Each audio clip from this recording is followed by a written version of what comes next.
Amici bellini, sempre sottovoce quando si fa l'analisi, perché quando è notte dobbiamo così. Hanno vinto tutte quante, purtroppo, quasi tutte. Adesso vediamo l'Inter e la Fiorentina. Però noi dobbiamo pensare a noi, sempre con calma. Le pagelle sono difficilissime oggi, non riesco proprio a farle. Cominciamo.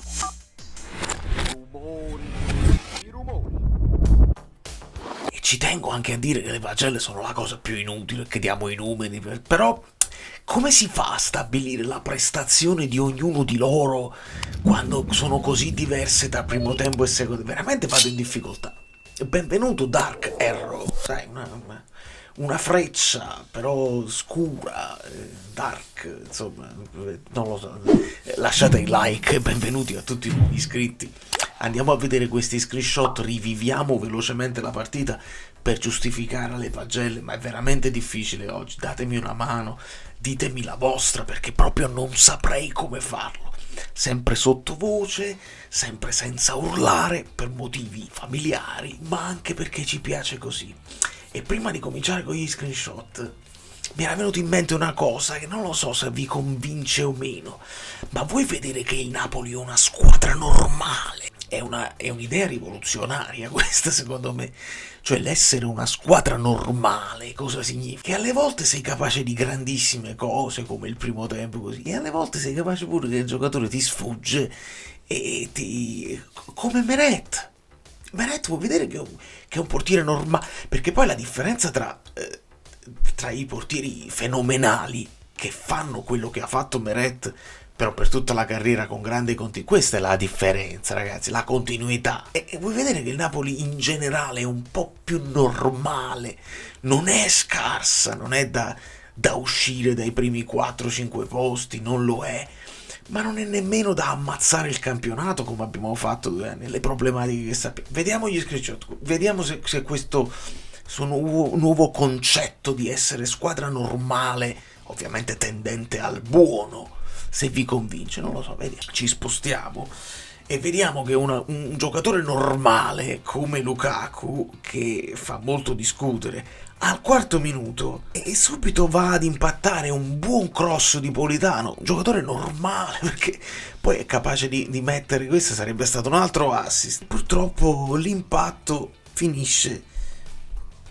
sulla traversa, è una bella azione, un'azione da grande centravanti, però gli manca pochi centimetri più in basso per fare un gran gol. Il Napoli comincia forte e non molla, quindi sulla continuazione dell'azione Politano ne mette in mezzo un altro e qua lui anticipa un pochino, però va sul primo palo invece di allargare il piattone. L'idea è buona perché se lo fa il difensore riesce a vincere il duello, però la mira diciamo che è normale. Per le due cose buone che vi faccio vedere di Lukaku vi devo far vedere purtroppo una cosa cattiva, cioè una palla persa che lui qua recupera, cioè vede da spalle alla porta, però invece di servire Lobotka viene intercettato in questa zona e qua ripartirà il Genoa. Io sono stato il primo a dire forse il miglior primo tempo, ci siamo esaltati tantissimo per il primo tempo del Napoli, però non è stato proprio perfetto, non è stato un primo tempo normale, è stato un primo tempo buono, quasi ottimo, ma non perfetto, perché in questa occasione ci ha dovuto mettere una pezza Rachmani. Nello sviluppo Zanoli riesce ad andare al cross, tramite le oste sta lanciata e le cinture sta per cominciare l'atterraggio, siamo in fase di atterraggio e ci vogliono 20 minuti e ti prepari, ma non è che dall'atterraggio dopo un quarto d'ora l'aereo un'altra volta decolla, c'è una logica in tutte le cose, quindi ma come, è già finita. Bello largo che va sul secondo palo e qua viene scavalcato Di Lorenzo, quindi Olivera non riesce a metterci una pezza, Di Lorenzo viene scavalcato come vedete in questa azione qui e poi sarà bravissimo il mio difensore normale, cioè Rachmani, a intervenire in scivolata, come vedete anticipando anche Meret in grande sicurezza, scivolata con le mani dietro, proprio andate a controllare quello che volete, pulitissimo, per bloccare Vitigna. Bravo Rachmani. Olivera, per me grandissimo primo tempo, spesso l'abbiamo visto in questa zona qui fare praticamente il centrocampista centrale, la mezzala aggiunta, ma quando ce lo siamo ritrovati in questa zona, ha dialogato con Neres. Passaggio semplice, rasoterri, capito? Spinazzola, rasoterra, poi ne parliamo dopo. Per Neres che attacca la profondità e qua arriva il gol di Anghissà, perché Neres fa un controllo bellissimo. Prima con l'esterno sbilancia praticamente il suo avversario e poi la mette benissimo. E qua Conte esulta e urla proprio bravi, tutto bene, che era contento di quello che stava facendo il Napoli. Era una prestazione normale, una prestazione buona, veramente di grande livello, si attaccava all'aria, si creavano i presupposti con le doppie catene, stavolta sia catena di destra anche un po' catena di sinistra. Poi è chiaro che lo vuoi isolare Neres nell'uno contro uno, l'abbiamo letto, l'abbiamo scritto, l'abbiamo visto, lo facevi anche con Kvara, non è più una novità, certe volte il racconto è un po' banale, alle volte è anche raccontato male, ma questo è un altro paio di mani, scusate la digressione. E se il colpo di testa di Anghissà entra dentro, credo con una potente deviazione di Frender, un po' come se il pallone si andare proprio da tutta un'altra parte, qua dobbiamo parlare di una cosa ancora più particolare, il gol di Rahmani. Prima di tutto, bellissimo il cross di Lobotka, bello teso a rientrare per i gol. Crediateci o no, se non fosse stato gol, questo sarebbe stato rigore, perché avrebbe potuto essere rigore, perché prima del colpo di testa di Rahmani c'è questo fallo di gomito di non so chi, potrebbe essere lo stesso Vitigna, che salta.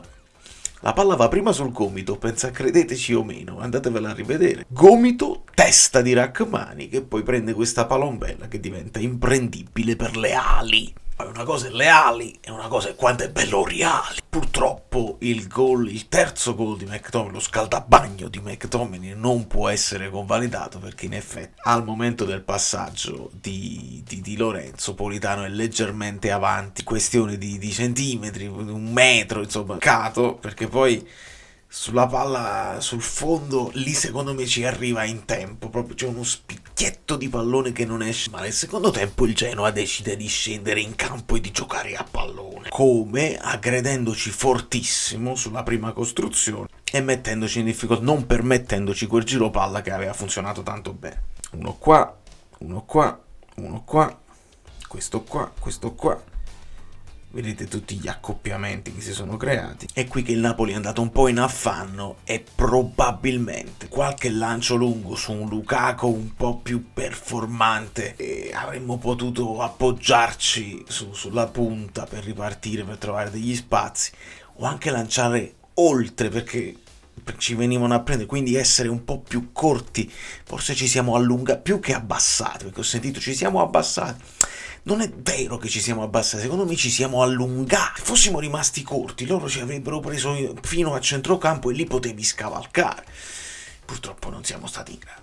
E comincia, per fortuna, la partita di Meret. La prima parata viene su questo controllo impreciso di Politano, che viene attaccato da due uomini e perde palla. La palla arriva a Pinamò. Diciamo che la palla fa questa traiettoria qui e Meret stavolta si allunga bene, salta bene, vola bene. Il gol però nell'aria e arriva 5 minuti dopo. Rimessa laterale Di Lorenzo, Lobotka che gliela ridà, perché Di Lorenzo ci incischia un po' col pallone e perdiamo palla. Secondo errore, qua Lobotka buttalo a terra, spallata, fai fallo. E questo non è il problema, che Lobotka non faccia gol. Questo non è il suo limite è giocare sempre troppo pulito, e penso che questo sia l'unico limite di Lobotka. Alle volte devi essere cattivo e devi alzare, senza fargli male, ma devi alzare l'avversario da terra per far finire l'azione, perché qua avevi l'opportunità di dare una spallata e di fermare l'azione di Vitigna. Invece un po' ti fidi di te stesso, un po' ti fidi dei compagni. Sta arrivando Anghissà e anche Anghissà accompagna Vitigna, dice ci sono anche io, andiamo, dove vuoi arrivare? Verso il fondo per fare il cross, e nessuno che gli fa il fallo. Quindi si continuerà nel frattempo, perché poi Juan Jesus è colpa di Juan Jesus, sì, come volete voi, però c'è Rahmani che molla la sua posizione per andare a triplicare, che non dovrebbe proprio succedere, triplicare la marcatura su Vitigna. Uno dei due deve fare fallo e qualcuno lo deve alzare da terra. ma non in aria ovviamente, perché arrivati a questo punto è troppo tardi. Vitigna mette il cross, visto che Rachmani sta qua, abbiamo questa situazione, tutto è scalato e dite voi, Juan Jesus deve stare accoppiato con Pinamonti perché Oliveira sta, credo fosse Miretti, non nemmeno Zanoli, ma insomma sull'altro avversario. Però ditemi voi se sono io pazzo. Se qua il pallone di Viti, invece di essere all'indietro, è in avanti qua, Oliveira è in ritardo perché è dietro all'avversario. Quindi Juan Jesus sta facendo la copertura, perché altrimenti se fosse arrivato il così tap-in ed era gol tranquillo. Quindi in questo caso si sta creando il sandwich qua, uno avanti e uno dietro per pallone davanti o pallone profondo. Ovviamente uno te ne puoi prendere e non te ne puoi prendere due. Fosse stato il cross in avanti, Juan Jesus sarebbe potuto ovviamente non è così. Una cosa che Juan Jesus ha, che non è sempre ideale, tende a schiacciarsi verso la porta. Lo fanno tantissimi difensori, lo fa Di Lorenzo, lo fa Rachmani. Si tende a voler coprire la porta quando sai che non hai più impatto con l'avversario. E qua fondamentalmente il pallone passerà tra le gambe di Juan Jesus e tra le gambe di Oliveira e poi verrà toccato da Meret, ma non abbastanza. Quindi doppio tunnel di Pinamonti. Questa forse è la parata meno difficile di Meret, perché il colpo di testa in questa zona qui non è fortissimo, ma si allunga bene Meret. E qui abbiamo avuto bisogno del palo, con l'aiuto del palo, perché su questa sponda di Pinamonti la palla colpisce Balotelli, che non sa nemmeno che cosa stava facendo, ma era in posizione regolare e il pallone rimbalzerà senza alcun motivo logico sul palo. Meret c'era leggermente in ritardo, ma insomma la palla va sul palo e si chiude così. È qui che fa il secondo paratone, dopo quello di Pinamonti, questo molto bello, è su questo cross di Balotelli. Sono quelli là velenosi che se te la tocca qualcuno tu non puoi partire con la parata preventiva perché ti spiazza, e se non la tocca nessuno comunque quel pallone va verso la porta. Sono proprio quelle palle infami. E qua la parte praticamente all'ultimo momento e si allunga benissimo. Il pallone secondo me anche sarebbe finito sul palo per come stava girando, ma la allunga bene, perché poi palo è spinta, c'era un macello là davanti, Torsby non mi fido, quindi bravo Meret. E poi tra le varie novità che ci fa vedere sempre il Napoli, la costruzione con la Botka al centro la sappiamo, ci sono anche diversi tipi di costruzione a seconda dell'avversario. Vediamo questo ferro di cavallo, per esempio, questa sorta di ferro di cavallo, no? Di Lorenzo, Rachmani, Juan Jesus e Oliveira. Vedete come Di Lorenzo e Oliveira sono alla fine sempre mezzali, con Botka qua al centro, e vediamo Anguissa e McTominay molto alti in alcune fasi della costruzione. Lukaku sta qui, Politano sta qui e anche Neres starà in questa zona o in questa zona comunque molto molto esterno. Quindi c'è un'altra costruzione, oltre a quella classica, che è questa qua, che prevede Lobotka in mezzo ai due centrali. In questo caso si abbassa molto McTominay e ci ritroviamo i due terzini che scompaginano, che si trovano al centro del centrocampo, con Anguissa qua, Politano, Lukaku e Neres che fanno i punti di riferimento là, ma è a centrocampo che si crea il panico per gli avversari.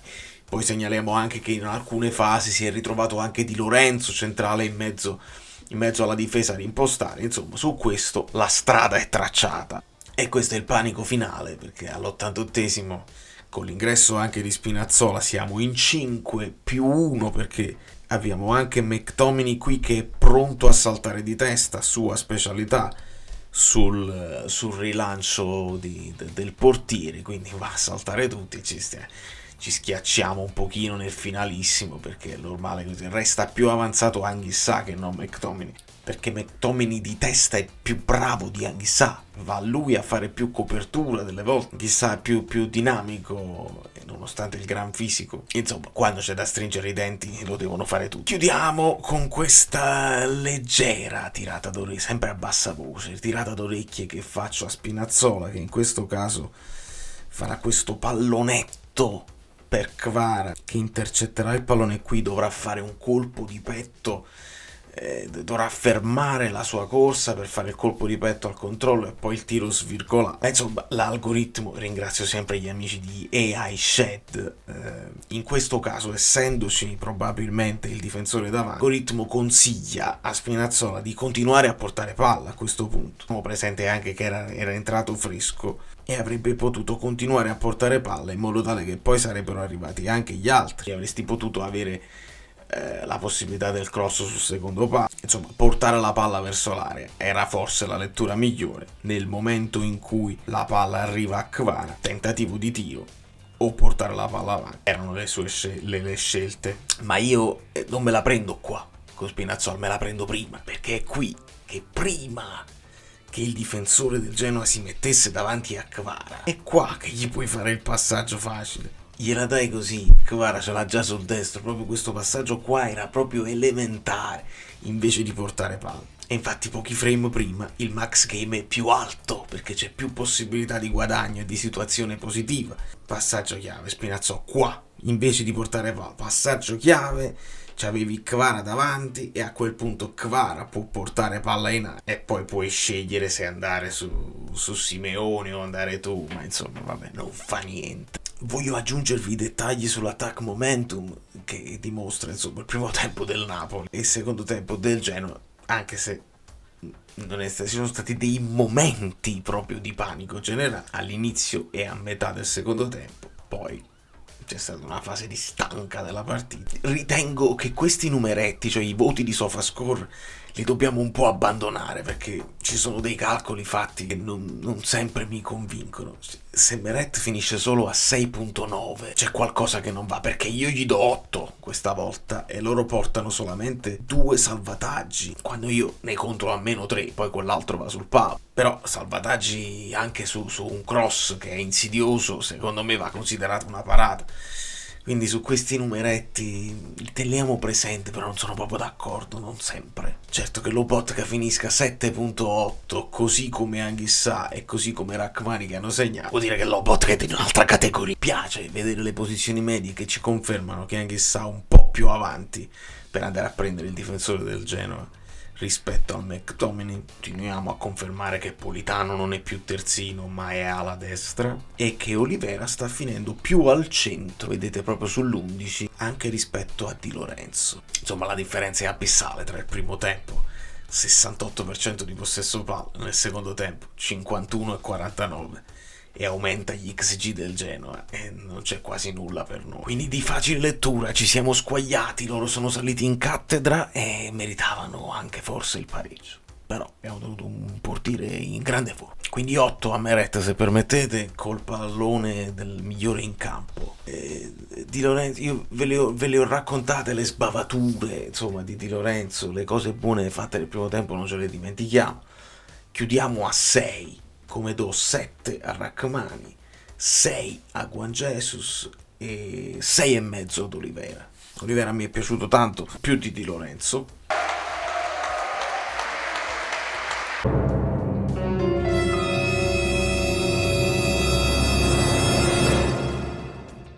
E Rachmani mi è piaciuto più di Juan Jesus.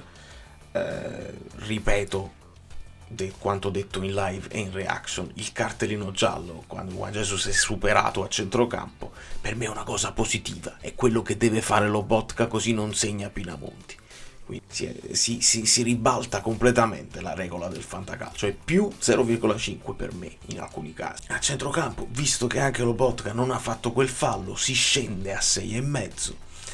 Tendo a dare 6 o 6,5 a McTominay, avrebbe fatto gol anche questa volta. È proprio un ragazzo che calamita di gol, fa di meno, però la sua presenza si sente, quindi 6,5 secondo me anche McTominay, e 7 ad Anghissà che sta aggiungendo gol al suo repertorio ed è importantissimo. 6,5 Neres, alle volte di prima, alle volte di dribbling, alle volte da solo e alle volte in corale, è veramente l'unico che non mi sta facendo sentire la mancanza di Kvara. Veramente abbiamo preso un giocatore di alto livello, se continua così è un delitto non vederlo giocare, utilizzarlo solo pochi minuti, quindi Politano sia avvertito Napolitano per me prende 6, perché comunque nel primo tempo tra assist potenziali su tutte le cose le fa, nel secondo tempo entra nelle sbavature anche lui, e 5,5 Lukaku, che comincia benissimo e poi progressivamente si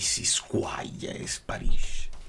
Simeone 6 ad entrambi, e quando entrerà Spina tutto si sposta un po' più così. Gli do 6 perché entra bene Spinazzola, però 6 meno perché quel passaggino là, era il caso di farlo un po' meglio, ma va bene così.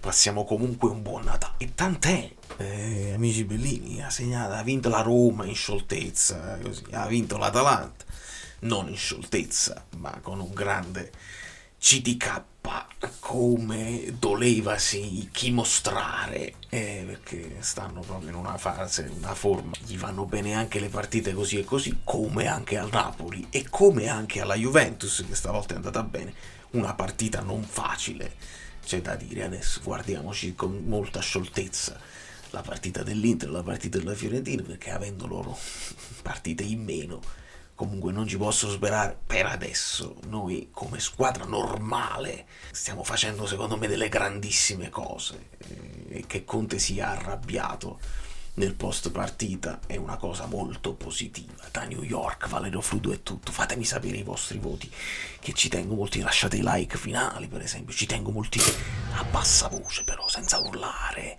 senza andare a prendere nessuno a casa, perché siamo tranquillissimi.